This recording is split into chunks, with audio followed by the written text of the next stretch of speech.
E aí, pessoal, tudo bem, gente? Graça e paz do Senhor para vocês. Como é que tá? Vamos terminar seguindo aqui. Nós vamos terminar hoje a nossa unidade 4 e com isso a gente vai estar concluindo os livros históricos, comentário do João Moreno.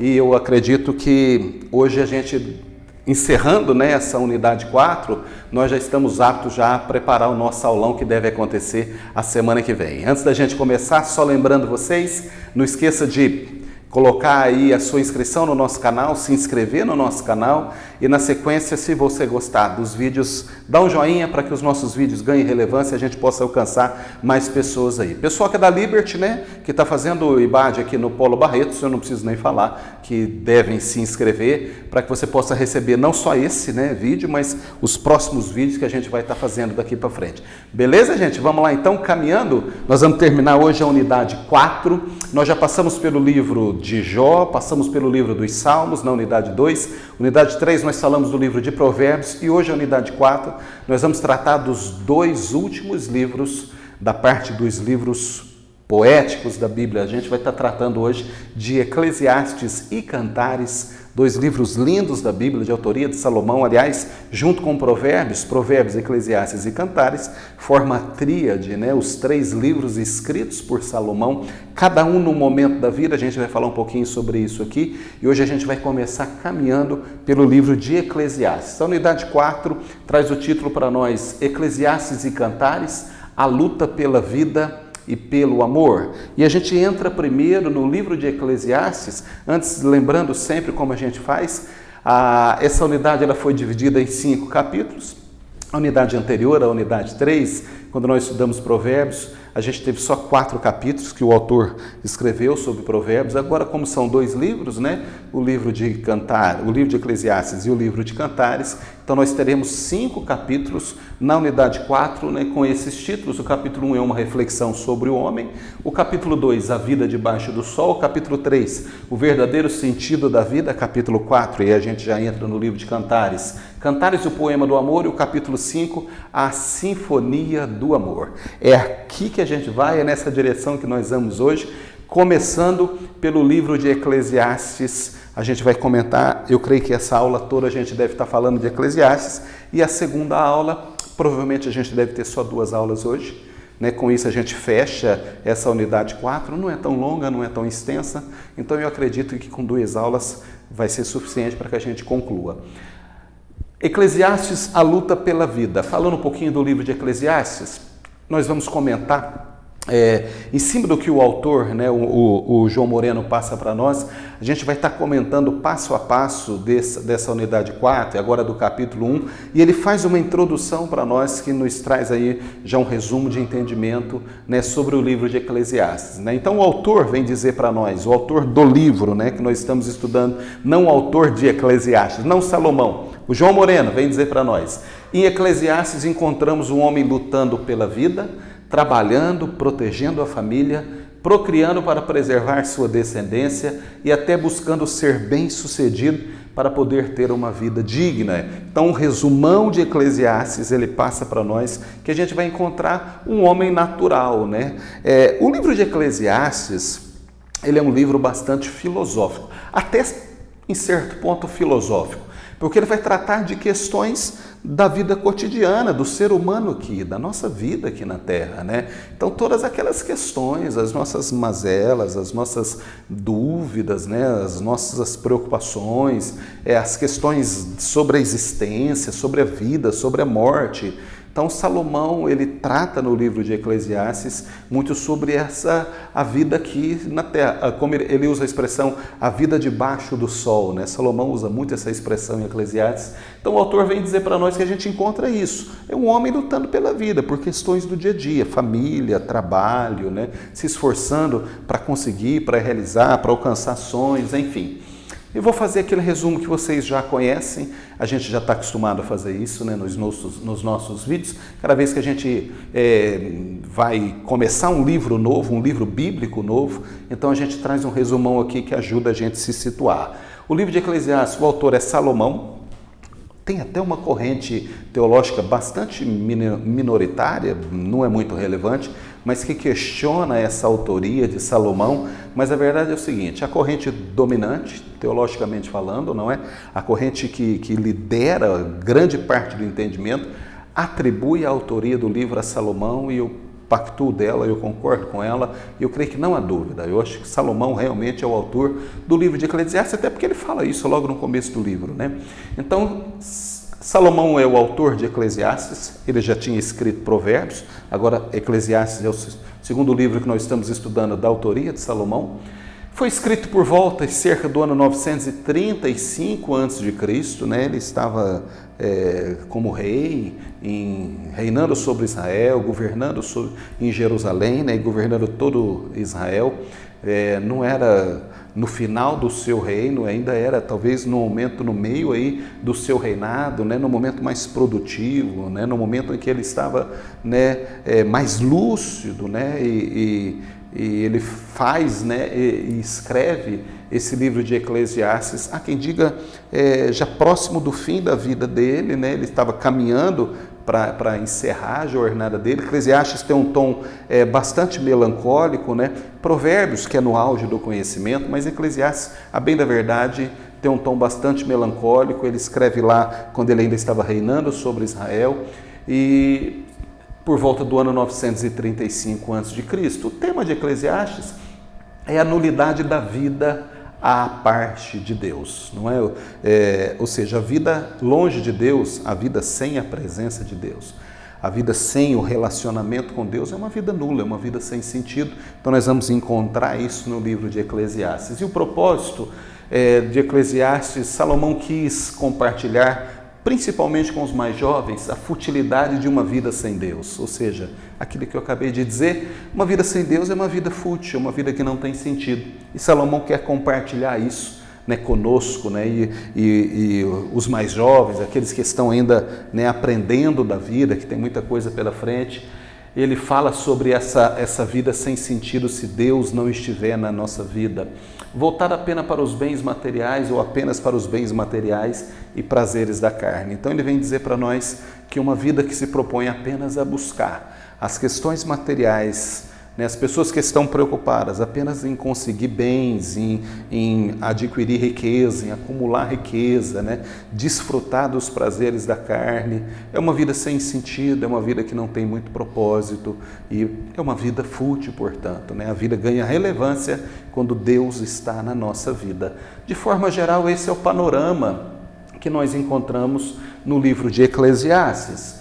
E já entrando propriamente agora no livro do João Moreno, né, já comentando parte, né, daquilo que o João Moreno passa para nós e nos ensina nesse livro, o livro de Eclesiastes é o quarto entre os livros poéticos, né? Então nós estudamos Jó, Provérbios, Jó, Salmos, Provérbios, e agora nós estamos estudando Eclesiastes. Ele é o quarto da relação dos livros poéticos. No original, o seu título é Correlete, né? Correlete é o título de Eclesiastes no original, que significa reunir ou juntar, né? Reunir ou juntar. Os tradutores gregos, quando fizeram a tradução lá na Septuaginta, a gente já falou sobre isso aqui, século III a.C., eles deram o nome de Eclesiastes. No texto original é Correlete, mas quando foi feita a tradução do Velho Testamento, da tradução da Septuaginta, para o grego, eles deram o nome de Eclesiastes, que significa ofício de pregador. Então, o que significa Eclesiastes? Ofício de pregador. Por isso que muitas Bíblias, principalmente aquelas mais clássicas, né, de tradução mais clássica, Almeida, Revista e Corrigida, Almeida Revista, ele traz lá o livro do pregador, né? Tem lá Eclesiastes, embaixo o subtítulo é o livro do pregador, porque Eclesiastes significa exatamente isso, o ofício de pregador. Guardem isso, viu? É importante para que vocês saibam o significado da palavra ou do termo Eclesiastes. Bom, os objetivos de Eclesiastes, o autor traça para nós aqui no livro, ou seja, na visão do autor, quais são os objetivos do livro de Eclesiastes? Eu fiz questão de destacá-los aqui porque eu acredito que é importante para nós. Primeiro, demonstrar a futilidade da vida sem Deus. Acabei de falar isso agora há pouco, né? Então, o escritor do Eclesiastes, Salomão, ele demonstra para nós nos textos, né, embora seja um livro poético, mas ele demonstra para nós que uma vida sem Deus é uma vida fútil.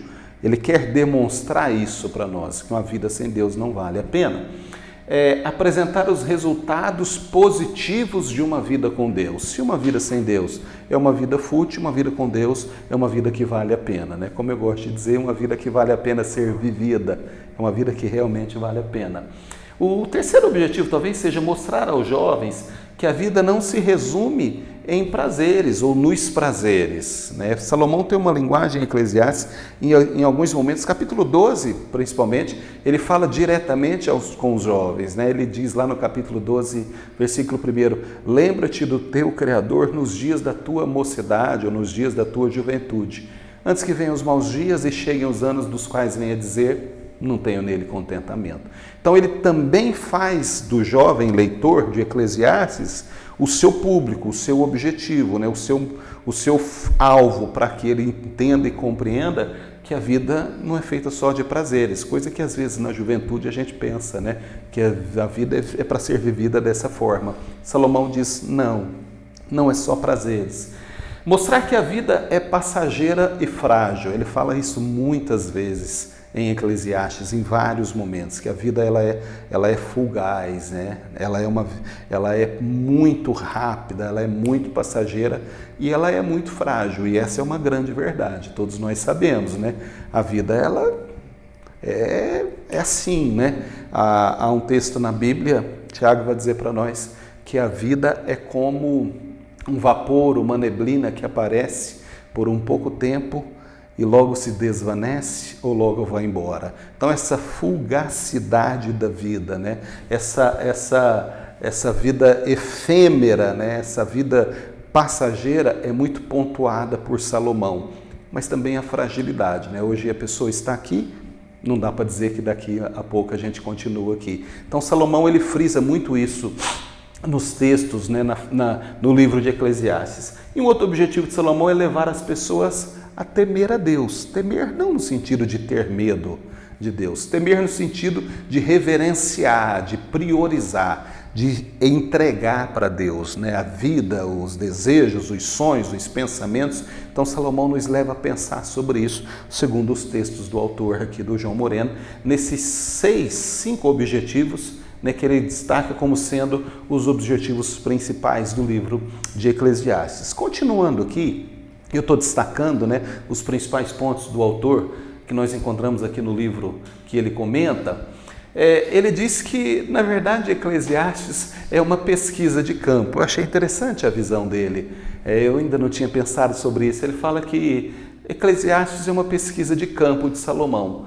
Que Salomão, na verdade, ele estava como que fazendo uma pesquisa para que ele pudesse encontrar e constatar. Toda pesquisa tem a finalidade de demonstrar algo, né? E ele consegue demonstrar ao final. Mas por que é uma pesquisa? Porque ele separa aqui situações como objetivos, a situação observada e o tema estudado. Eu quis reproduzir aqui para vocês, está no livro, viu?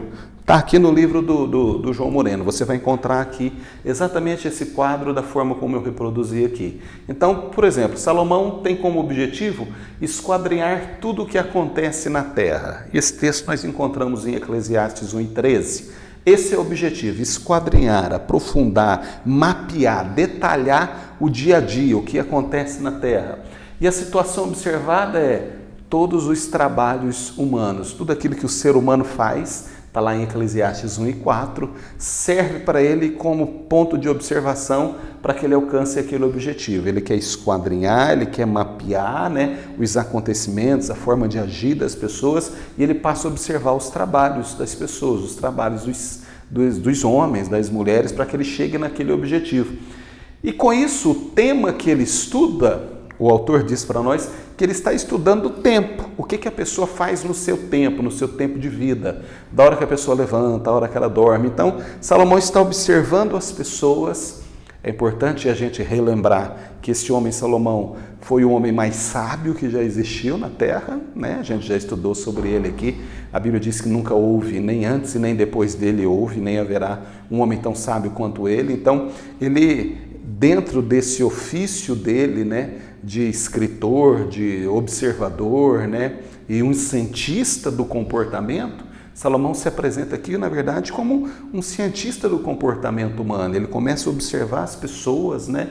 O trabalho, como que as pessoas agiam, com a finalidade de mapear esses relacionamentos, os gestos, o comportamento, né? E ele estuda o tempo, né? Nesse espaço de tempo, a ação das pessoas.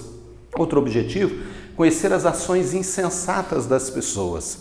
O ser humano muitas vezes age de forma insensata. Então ele tem o objetivo de conhecer essas ações. Está lá em Eclesiastes 1:17.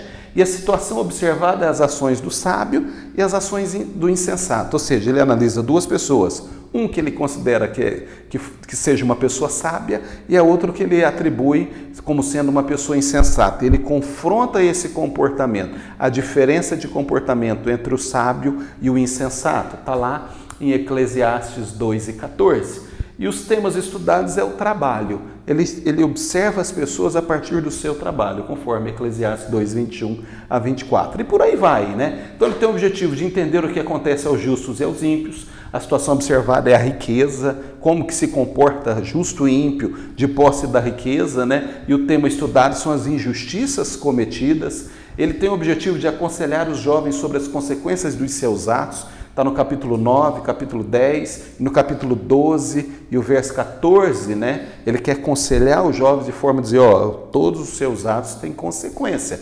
Todas as nossas ações existe uma consequência. E a situação observada é a própria morte, né? Ou seja, ele coloca lá em Eclesiastes 7, 2 e 4, que a morte, embora na juventude a gente ache e considere que a gente seja imortal, ou que a morte não vai nos alcançar, ou de que isso vai demorar muito tempo para chegar, então, na verdade, ele dá uma referência para nós e aconselha os jovens a dizer, você lembra do teu Criador, você trabalha a sua vida hoje, goza de tudo na tua mocidade, saiba, porém, que Deus te trará a juízo tudo que você está fazendo. Então, ele vai tratando de temas aqui, né, que vai levar os sentimentos humanos, as ações dos políticos, até isso, segundo o autor, Eclesiastes 10:5, e o tema estudado é a velhice, né? Então, ele fala sobre a vida, todas as fases da vida e também passa, né, pela morte, por temas relacionados a questões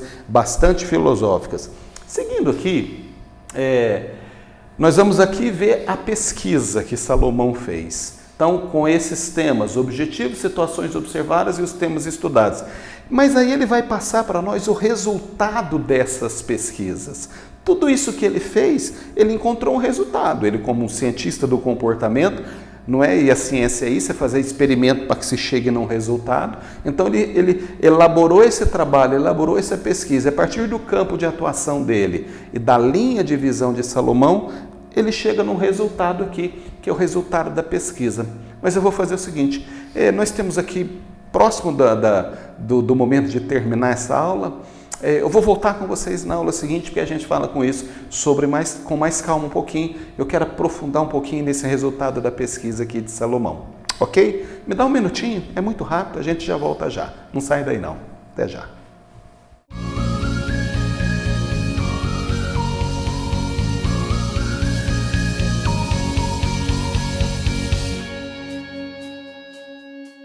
E aí pessoal, beleza? Tudo bem? Seguindo aqui? Então vamos lá, nós paramos agora há pouco aqui na pesquisa de campo de Salomão, que o autor disse que o livro de Eclesiastes é como se fosse uma pesquisa de campo, né? Que ele está fazendo sobre o comportamento humano, as relações humanas nas diversas áreas da vida, nos diversos momentos da vida.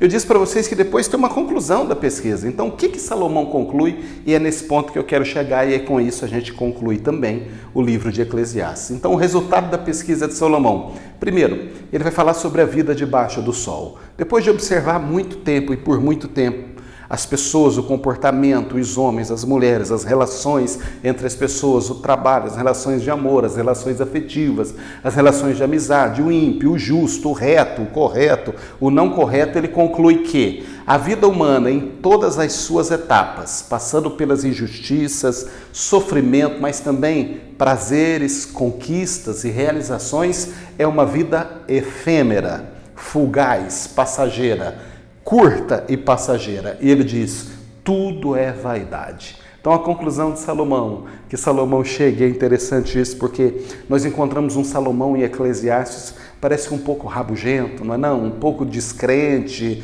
um pouco cético, mas ele está olhando, ele está observando como se ele estivesse do alto e observando a vida das pessoas embaixo. E ele vai tirando as suas conclusões. Ele conclui que a vida debaixo do sol, ele usa muito essa expressão em Eclesiastes, né? O homem debaixo do sol, ou seja, a vida natural, o dia a dia, o viver das pessoas, né, debaixo, que estão aqui debaixo do sol, nós que estamos aqui nesse mundão, né, nós que estamos vivendo aqui, a gente precisa ter em mente que a vida é muito fugaz, seja com todos os seus momentos, não existe mal, tristeza, angústia que dure para sempre, assim como não existe alegria, prazer e felicidade que dure para sempre. Não é por mais que nós temos Deus e Cristo na nossa vida, mas nós estamos sujeitos a essas oscilações, né, de temperatura, de humor, de realizações, que faz parte da nossa vida. Isso chama vida. Ele chega a essa constatação dizendo a vida é passageira, gente. A vida passa muito rápido, ela é fugaz. E outra coisa, ó, tudo é vaidade. Ele fala, ó, eu comi de tudo que se podia comer, eu tive todas as mulheres que um homem pode ter, eu tive toda a riqueza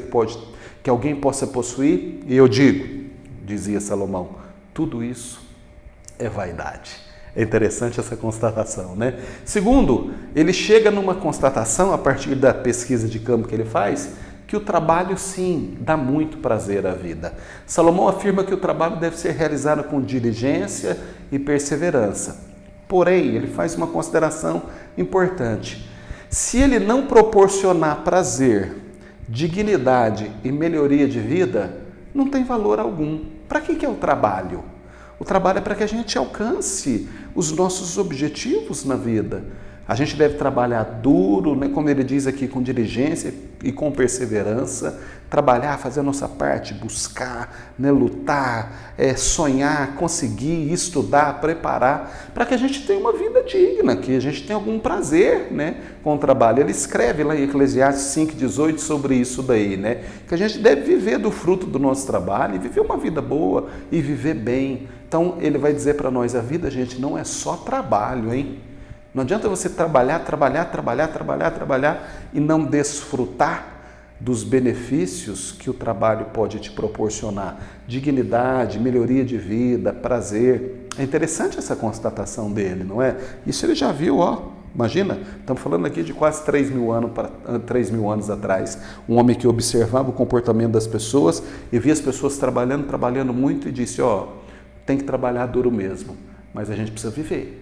A vida não é só trabalho, o trabalho é para proporcionar para nós realizações, trazer dignidade, nobreza para o ser humano e trazer coisas boas para a vida, né? A terceira constatação de Salomão, né, na pesquisa que ele faz, é que a juventude, falando da juventude, da velhice e da morte, viver com sabedoria na juventude, para chegar bem na velhice, sabendo que a morte, para onde todos vão, ricos e pobres, sábios e tolos, ímpios e justos, não se pode levar nada consigo. Então, Salomão, ele escreve sobre todas as etapas da vida e ele diz, ó, viva a sua juventude com sabedoria, viva a sua juventude, né, bem, para que você possa chegar na velhice bem, porque a morte é o fim de todo mundo. Vai sábio, vai tolo, vai rico, vai pobre, vai bonito, vai feio, não é? Vai preto, vai branco, vai justos, injustos, ímpios. O fim de todos é a morte. E quer saber? A gente não leva nada na morte. É filosófico isso, mas é uma grande verdade e uma grande realidade. Então, a partir daquela pesquisa de campo, Salomão emite, ele registra para nós 3 conselhos, eu destaquei os mais importantes, 3 conselhos para a vida, não é? A vida que existe aqui, a vida humana, a vida natural, né? Ela é feita de realizações e também de momentos difíceis, mas tudo é passageiro. porque a vida é passageira. O trabalho traz prazer-se, ele precisa gerar para nós benefícios, né? Trazer dignidade, a gente precisa trabalhar muito, mas a gente precisa viver do fruto desse trabalho, desfrutar dos frutos que esse trabalho proporciona. E falando sobre juventude, velhice e morte, um dos conselhos mais importantes de Salomão para nós. Gente, é claro que falar sobre Eclesiastes, a gente precisava ficar aqui, meu Deus, a gente precisava fazer um simpósio, né? Um compêndio, talvez um curso teológico só sobre Eclesiastes. A ideia aqui era passar para vocês os pontos principais do livro do João Moreno, para que a gente pudesse atentar para aquilo que realmente nos chama mais a atenção no livro de Salomão, quando ele comenta, né? Quando o João Moreno comenta Eclesiastes. A gente vai caminhar um pouquinho, agora a gente vai para Cantares. Cantares é o terceiro livro de Salomão. Diz os eruditos que Salomão escreve Cantares, Provérbios e Eclesiastes em 3 momentos diferentes da vida. Cantares na sua juventude, Provérbios no auge do seu conhecimento da vida produtiva e Eclesiastes, como eu disse para vocês, ainda governando, ainda reinando, mas já no final da vida, onde ele começa a questionar todas as decisões que ele tomou para trás, as certas e as erradas, né? Nós vimos que Salomão também tomou muitas decisões erradas, principalmente no final do seu governo, mas agora a gente fala sobre Cantares, o poema do amor. É uma linda história de amor, é um texto escrito na forma de poema, né? Então é uma poesia. E o livro de Cantares de Salomão é um poema lírico que exalta o amor entre um homem e uma mulher no casamento. A história de um casal apaixonado que usam a poesia para expressar o amor que sentem um pelo outro. Então, Cantares é isso, é a história do amor de um homem e de uma mulher, né? Esse é o sentido de Cantares. Um homem e uma mulher que estão dentro de um relacionamento de casal, um casamento. E eles usam a poesia, né, esse casal apaixonado, para expressar o que sentem um pelo outro. De novo, aquele resumo que vocês já conhecem, né? É um livro novo, então a gente precisa atribuir a autoria a Salomão, sem dúvida nenhuma.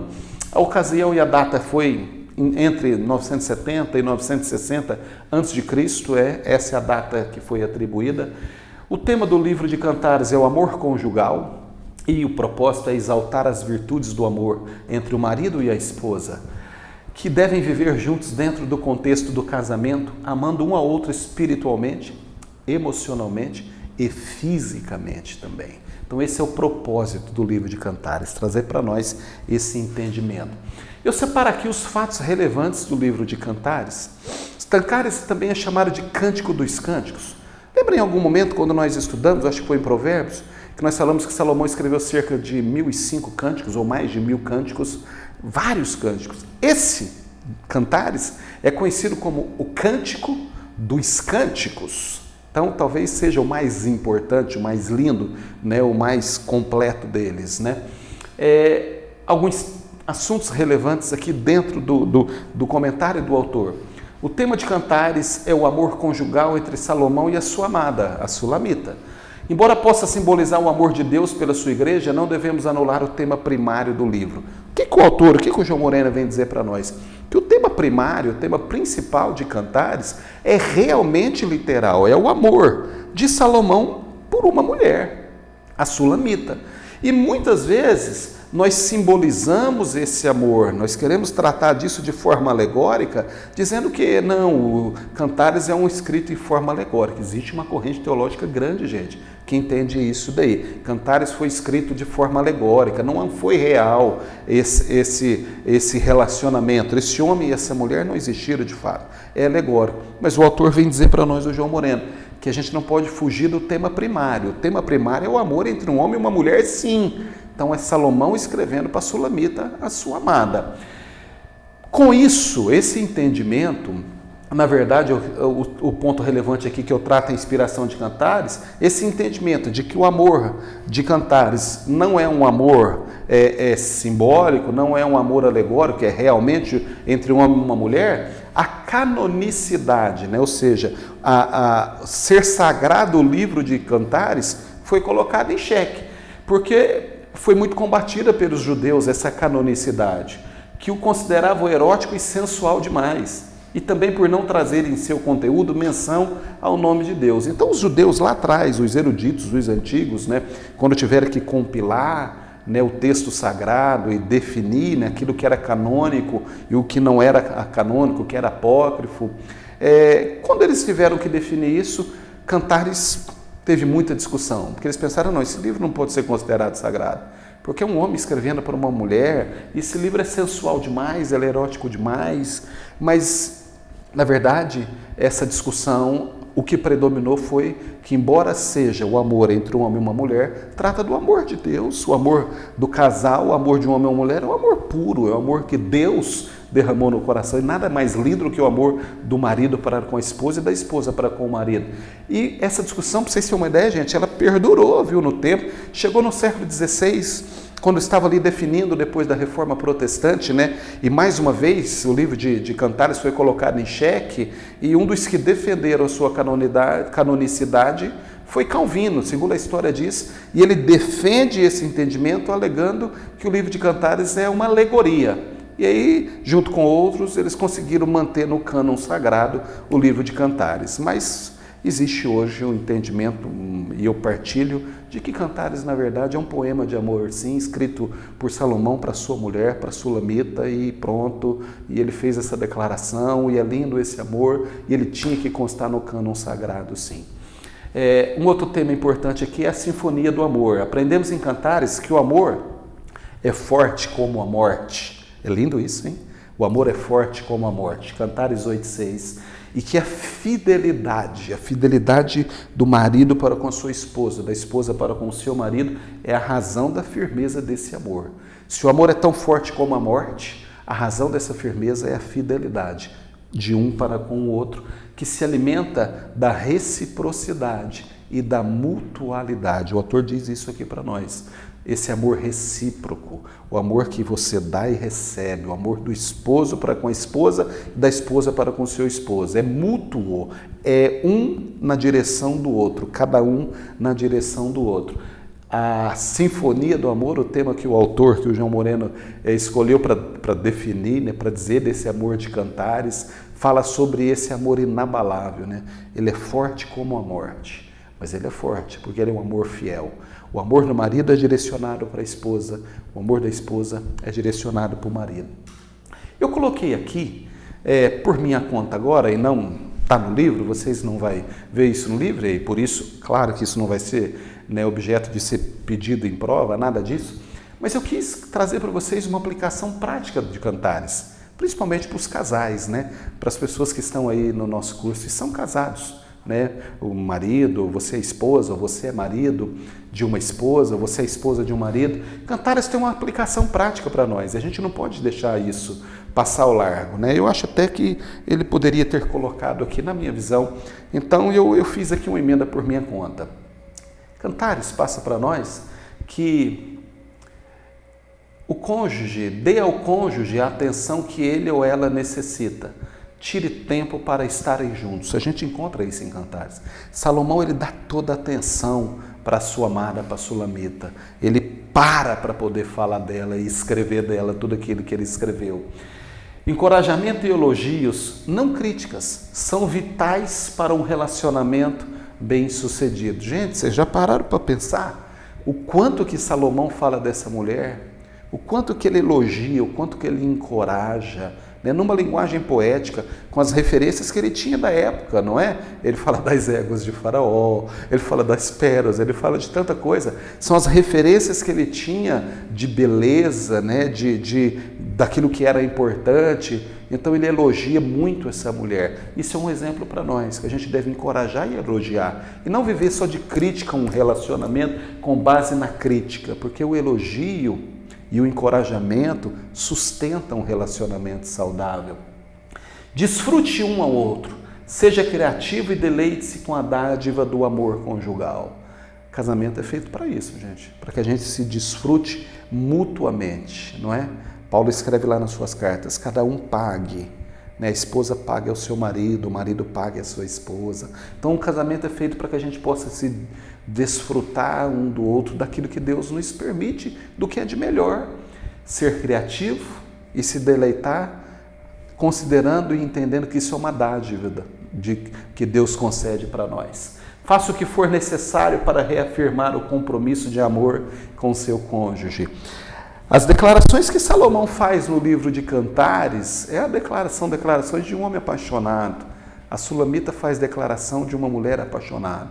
Então a gente precisa fazer o que for necessário para reafirmar o nosso compromisso de amor com o nosso cônjuge. A gente precisa dizer, a gente precisa alimentar esse relacionamento com declarações, né? Nesse sentido, né, que a gente veio dizer que Cantares ensina para nós a reafirmar o tempo todo esse compromisso de amor com o nosso cônjuge.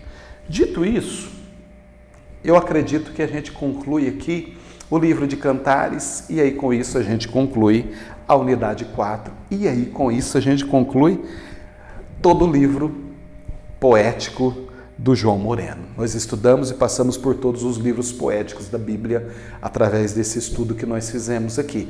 Jó, Salmos, Provérbios, Eclesiastes e Cantares. 5 livros. Vencemos mais uma etapa. Começamos lá no Pentateuco, passamos pelos livros históricos e agora nós terminamos os livros poéticos. Pensa nisso, gente. Como nós caminhamos, como nós já avançamos no nosso curso teológico. Eu quero agradecer a Deus pela sua vida, pela vida de vocês que estão aí me assistindo, de você que está me assistindo, por você ter decidido entrar nessa jornada, por nós estarmos juntos nessa caminhada, aprendendo da Bíblia, esse tempo precioso que Deus tem nos dado. É um tempo muito precioso. Vocês não imaginam quanto isso vai trazer resultado positivo para a sua vida. Não desista, não desanime. Vamos seguir juntos. Terminamos mais uma grande etapa, que foi os livros poéticos, e a gente já vai entrar. Daqui a pouquinho, nós vamos começar estudar o livro dos profetas maiores. É uma outra grande etapa que nós vamos estudar juntos. Juntos a gente vai vencendo etapa por etapa e subindo degrau por degrau na nossa caminhada. Daqui a pouco a gente vai estar concluindo o nosso curso médio em teologia. Eu tenho certeza absoluta que vai ser bênção, tem sido bênção e vai ser ainda mais bênção para a sua vida. Porque quanto mais nós nos aprofundamos em Deus, quanto mais nós conhecemos Deus e a sua palavra, mais íntimo nós nos tornamos dele. A minha oração é para que você não desista, para que a gente possa seguir em frente, seguir avante, para que você continue encontrando tempo, seu momento e mais do que isso, encontrando prazer para poder ler a Bíblia. Faça sempre isso. Leia o livro, os livros que servem para nós de balizadores, desses autores que são homens de Deus, que está escrevendo para nós e nos orientando a caminhar pelas páginas do texto sagrado. Mas leia também a Bíblia, leia o livro com a Bíblia do lado. Cruze as referências que nos é fornecida pelo autor. Leia o texto, leia o contexto daquele texto que nós estamos estudando. Ore, fale com Deus para que o Espírito Santo continue te dando graça e para que você ganhe cada vez mais prazer, motivação para estudar a palavra do Senhor, porque ela é segurança para a sua vida. Deus abençoe você, a sua família, a sua casa. A gente vai se encontrar na próxima semana, lá no nosso aulão de revisão, para que a gente faça a provinha aqui dos livros poéticos. Depois nós retomamos os nossos estudos com os profetas maiores, ok? Deus abençoe você, Deus abençoe a sua vida. Fica na paz do Senhor. Grande abraço para você. Até semana que vem. Tchau, tchau.